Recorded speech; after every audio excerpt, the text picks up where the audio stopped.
7 cons of buying a house in Salt Lake City. That is what I'm talking about today. So if you're considering buying a home in Salt Lake, don't miss this video.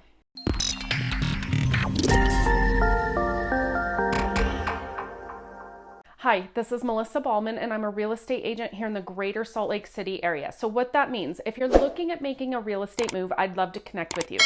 Shoot me a text, send me an email, do what you gotta do, but get in touch with me. But first, today I want to talk about 7 cons of buying a house in Salt Lake City.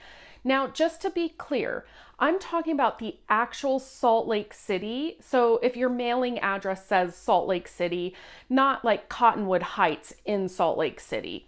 So let's jump into it. The first thing is you have an expensive sales price in Salt Lake City. In February of 2023, the median sold price was just under $488,000, and the average sales price for Salt Lake City was just over $573,000. So if you look at just the average price per square foot for something that would be considered affordable, we'll say under $300,000, you're looking at about $260 a square foot was the absolute bottom that I could find for price per square foot for Salt Lake City currently on the market.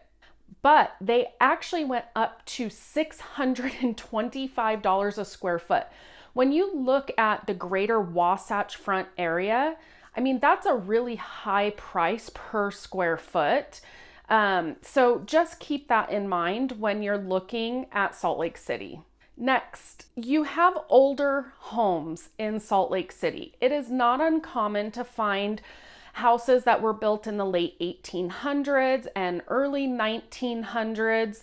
So you're going to be getting an older home or older bones, even if it has been remodeled.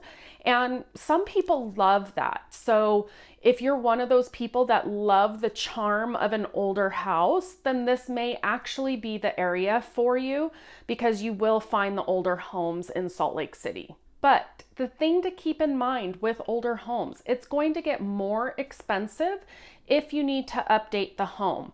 And let me tell you, Salt Lake City is not easy to deal with, okay? In the construction industry, they have a joke that Salt Lake City wants you to pull a permit just to change your light bulb. And that is no joke. They want a permit for everything in Salt Lake City. Put in a water softener, you got to get a permit.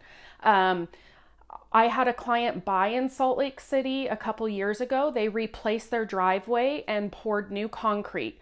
Didn't change the driveway, didn't change the slope, literally just re-poured the concrete. They had to pull a permit. So just keep that in mind. And when you have to pull permits and you have city inspectors coming in, you need to be prepared.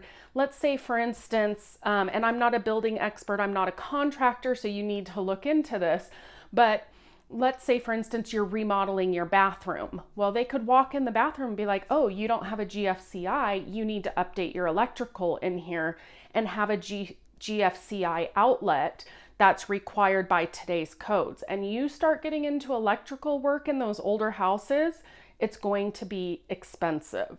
So keep that in mind and have your ducks in a row if you're looking at a home that's going to take a remodel. Okay, so this is kind of a pro and a con.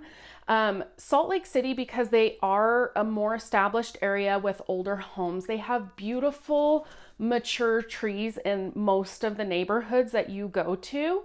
And while I love that look and feel of the tree-lined streets and mature trees, the con to that is they damage sewer lines. So you really have to know what you're looking for when you're in Salt Lake City and understand that those big, beautiful, mature trees could damage your sewer line, and that is expensive.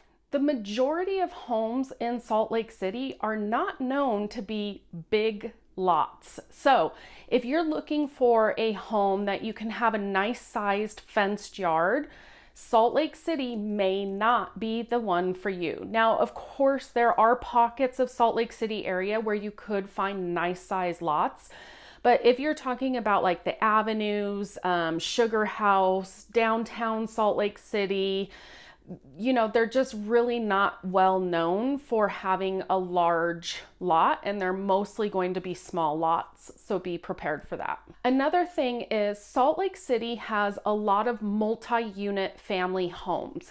So you have your duplexes, your triplexes, your fourplexes, and it's a great place for investors who buy those types of properties. However, if you live in the area, you may not like that, because it just means, and this kind of goes into my next con, is you have narrow streets in Salt Lake City and cars are parked all over the street. I say it all the time going to the avenues. Like, I would not want to be a bus driver or a trash driver or anything like that, because it is so hard to see on these narrow one-way streets where, you're going north-south and you have a stop sign at one intersection, but the next intersection, the east-west has it. It's just a nightmare.